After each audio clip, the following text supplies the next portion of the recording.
अस्सलाम वालेकुम। गर्मी का मौसम शुरू हो चुका है और गर्मी की शिद्दत से बचाव के लिए चंद एहतियाती तदाबीर बहुत ज़रूरी है।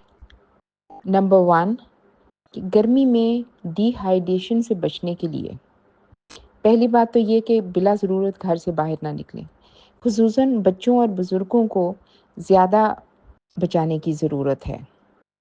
नंबर 2 अगर आप घर से बाहर जाते हैं तो आप टोपी पहने या सर को दुपट्टे से कवर करें। नंबर 3 सन ग्लासेस ज़रूर लगाएं। नंबर 4 बाहर जाएं तो पानी की बोतल साथ रखें। नंबर 5 घर वापस आकर फ़ौरन फ्रिज का ठंडा पानी ना पिएं। अगर मिट्टी का घड़ा या आजकल तो मिट्टी के कूलर भी दस्तयाब हैं तो उससे पानी पिएं। ये एक आदत डालने की बात है। आपको रूम टेम्परेचर वाला पानी अच्छा लगने लगेगा।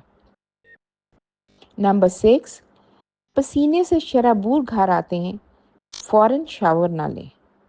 थोड़ी देर पंखे के नीचे बैठें, बॉडी टेम्परेचर नॉर्मल हो जाए तो उसके बाद आप नहाएं। ख़ुसूसन बच्चे जो बाहर खेल के आते हैं तो फ़ौरन वॉशरूम में जाके नहाना ना शुरू कर दें। ये थोड़ी सी आप एहतियात कीजिएगा।